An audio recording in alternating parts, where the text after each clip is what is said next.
Magandang araw po sa ating lahat. Welcome back sa Budshot Properties channel. Ako po si Buds, ang inyong makakasama para sa ating virtual tripping.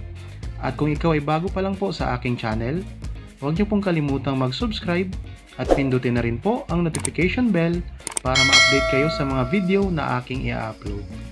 Tara na po! And mga kapraps, ito po yung daanan o kalsada papunta po doon sa property na i-offer po namin sa inyo. Yan po. So baybayin po natin para makita nyo po. Ang property po na i-offer namin sa inyo ngayon ay katabi lang po mismo ng Barangay Road. So ito po yung Barangay Road.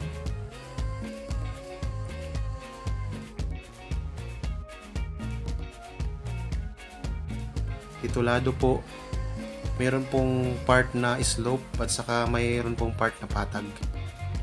Ang presyo po niya ay makikita nyo po sa title nitong video at saka sa description box po. Ipakita namin sa inyo mga tanim.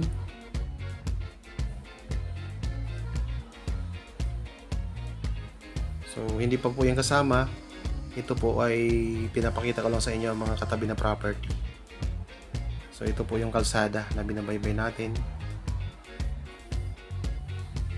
At ang kagandahan po, meron po siyang boundary na ilog na maliit. Malinis po ang tubig. So ang sukat po nito ay 1.2 hectares. Titulado. Yan, may mga tanim po siya na puno ng niyog. Ito po yung maliit na ilog. Ito po yung boundary niya.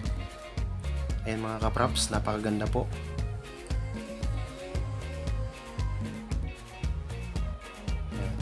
Ito na po yung property.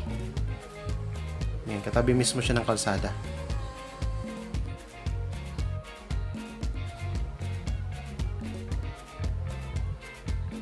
Okay, ito po yung part na patag.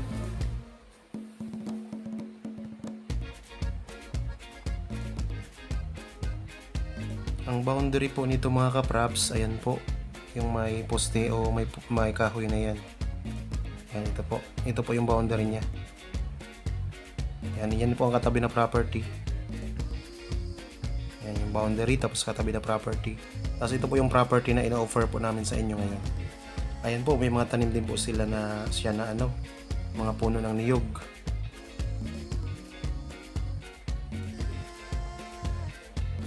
Yan.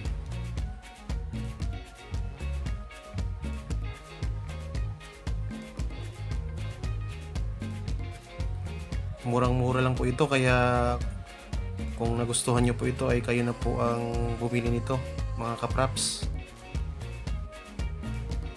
Ayan po ang maliit na ilog, creek. Napakalinis po ng tubig. May mga naglalaba pa nga po dito eh.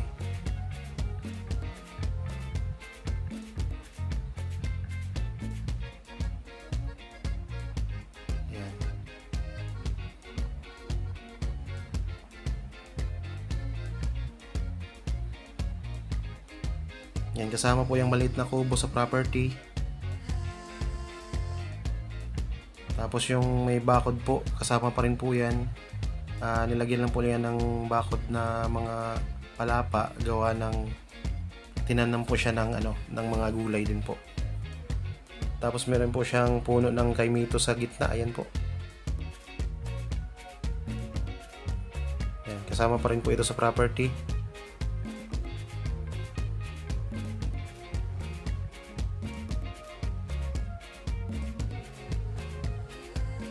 May puno din po ng saging. Yan, ito po yung boundary naman niya. Yan po yung may kahoy na yan. Yan, ito pong kahoy na to, ito po yung boundary niya. Tapos ito po, kasama po ito sa property. Tapos, ito naman po yung part na medyo slope. So, akyat po tayo ng konti para makita nyo po. Yan, ang puno ng kaimito. So ulitin ko po, ito po ay may sukat na 1.2 hectares. Marami po siyang puno ng niyog, may puno ng kaimito at iba pang uri ng mga punong namumunga. Titulado. mga 8 minutes po or 7 to 8 minutes po ay nasa mismong bayan na po tayo ng Pagsanhan. So may part po na slope at saka may part din po na patag ng lupa.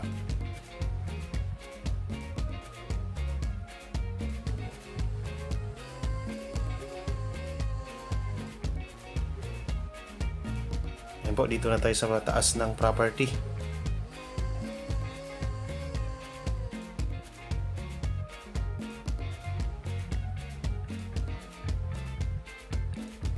Yan, pag na alis natin yung ibang mga kahoy na ano po, yung mga tanim na mga kahoy na matataas, makikita po natin may mga overlooking din po siya na mga bundok. Tapos sa gilid po ng property may mga tanim din po siya ng mga kawayan.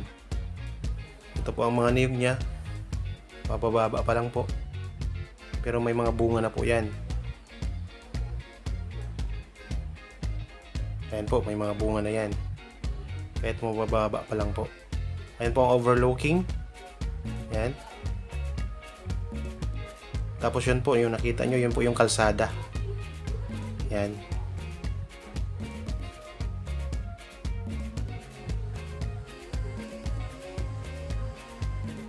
Ayan. Kung kayo po ay naghahanap ng ganitong uri ng property, mga kapraps, nandyan po ang aming cellphone number, Facebook, Viber, pwede nyo po kaming kontakin para po sa actual tripping. So ito po yung kalsada. Ayan po mga kapraps. Kita po dito sa taas ang kalsada.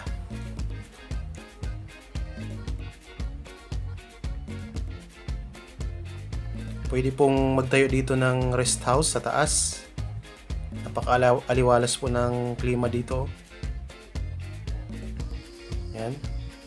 So pasok naman po ang sasakyan kasi katabi lang po siya mismo ng kalsada po.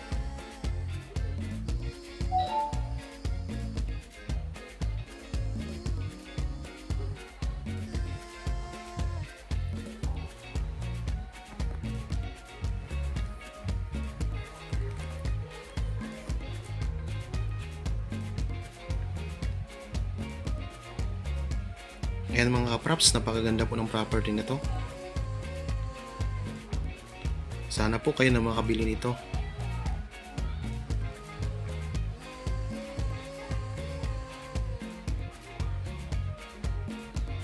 Yan, may nakita tayong yung property din po, ginawang resort po yan. So may katabi din po itong mga property na mga dinidevelop na rin po.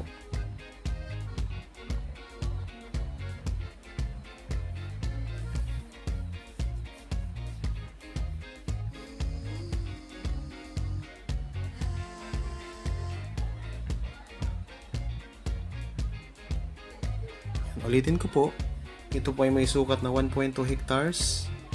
Mayroon po siyang overlooking. May part po na slope, may part po na patag.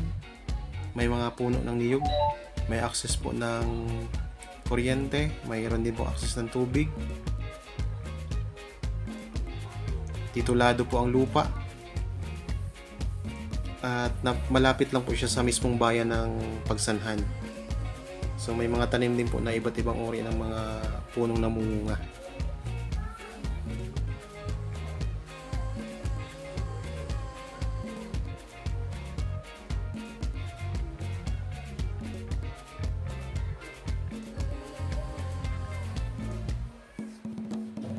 Yan po, sa mga bago pa lang po sa aking channel, sa mga napadaan pa lang po sa aking channel, o sa naliligaw po sa aking channel, huwag niyo pong kalimutang i-subscribe at pindutin na rin po ang notification bell para maging updated po kayo sa lahat ng mga property na i-offer po namin sa inyo.